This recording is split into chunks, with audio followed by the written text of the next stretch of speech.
Good night, good night, good night to everyone. Ladies and gentlemen, boys and girls, good night. It is my honor and privilege to have been asked to chair tonight's meeting in this vibrant and diverse community called Kingsland. Some of you here might be wondering to yourselves, who's this young boy here? Well, allow me to introduce myself. My name is Damien Sands. I'm the president of the League of Young Socialists of the Barbados Labour Party. I would have also worked alongside the Christchurch Central Branch during the last general election. I would have worked throughout the breadth and width of this constituency.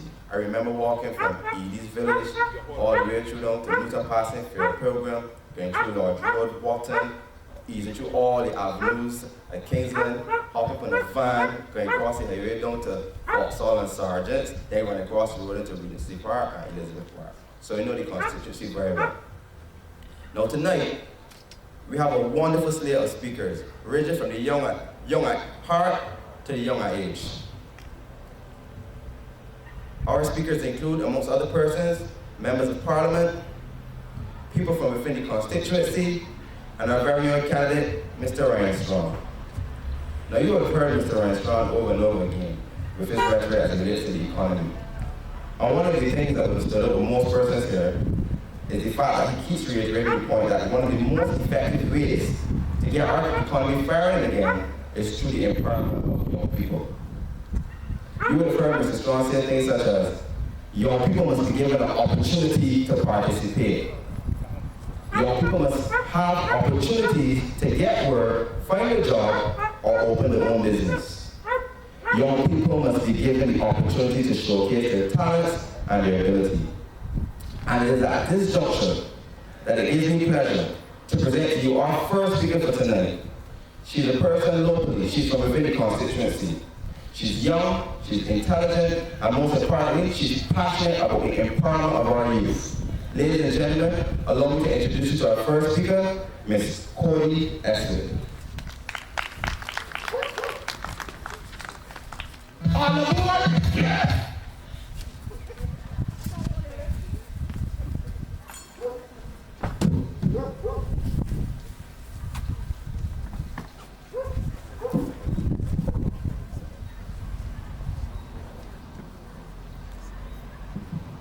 Good night, everyone. You know, I realize that almost on a daily basis, I just hear that young people in Barbados don't care and that we ain't interested in nothing. Well, I would like to tell everybody tonight that being a young person in Barbados is not easy, especially since 2013. Oh Lord. Some people believe that because most of us didn't go to school bare feet, that we ain't gonna take rough.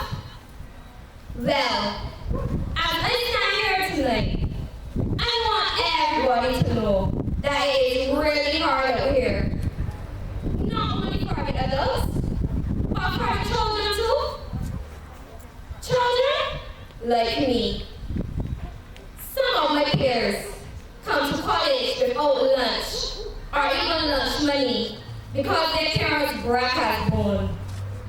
Their parents could barely scrape enough money for bus fare and even a bottle of Molly.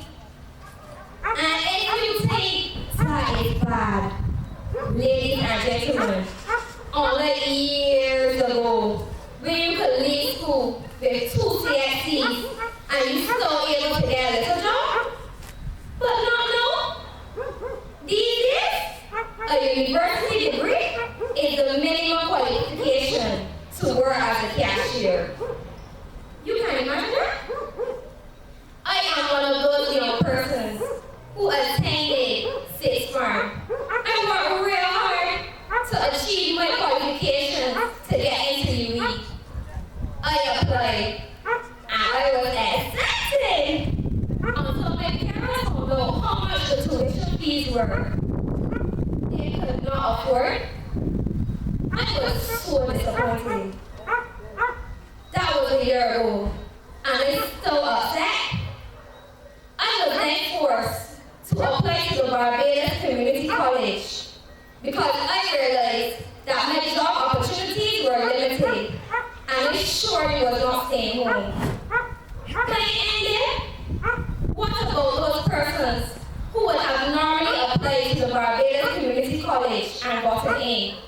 They didn't because they were competing against us who had more CSCs than they did and who by right would have gotten into the university. But we couldn't because our parents could not afford to send us. But stop. Let me tell you something. The same exact thing that happened to the Barbados Community College happened at the Polytechnic. Those persons who did not get into the Barbados Community College turned around and they applied at the Polytechnic.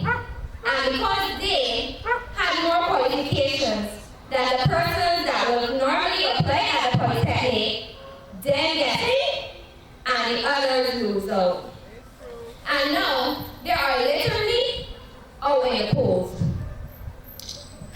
Poor souls. And then you wonder why so many young people have nothing to do after they leave school. Some of them either laying on the block or just look like them idle. This is what the DLP government has done. They have forced children with 2 and 3 CSCs out in the streets. But yet they claim that they have our interests at heart. And even if somehow we get the associate degree from the Barbados Community College or the degree from UWI, we friends are laughing at me because we walk in the supermarket. And what do you think happens then?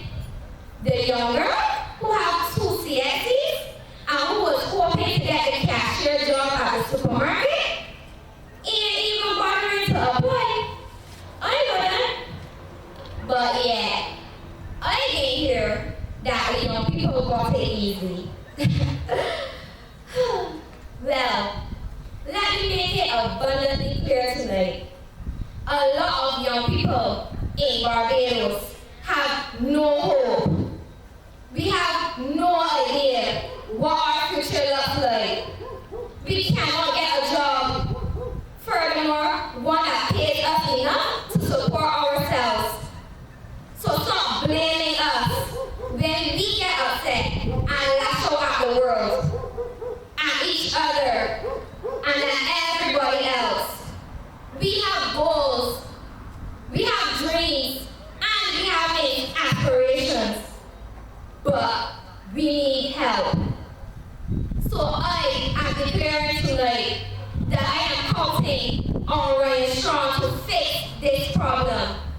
Because the Minister of Education, who happens to be the Member of Parliament for this constituency, is not doing anything. In fact, he has done nothing to fix the problem. Can you really imagine that? Of all the people in Barbados, Mr. Jones, who's supposed to be representing all of we in this constituency, is in charge of the very ministry that got young people all across Barbados sucking soul, void of hope and opportunity. Ladies and gentlemen, I am confident that Ryan Strong will bring back hope and opportunity. Ladies and gentlemen, I am confident that Ryan Strong will make it better for us young people and all others across this constituency and this country. Ladies and gentlemen, if you agree, I am pleading to all who are eligible to vote in this constituency whenever this election is called. For God's sake, if you want to help us, young people, if you want us to walk a positive path, and if you want our future and yours to be bright, you need to wake up early election morning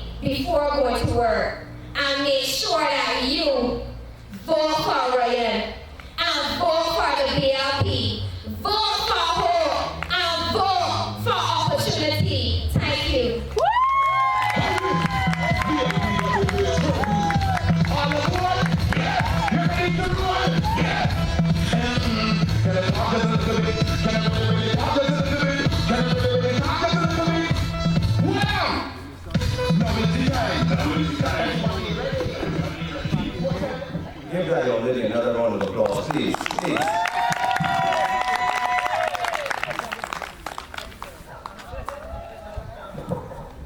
No, without leadership and vision, a nation will perish.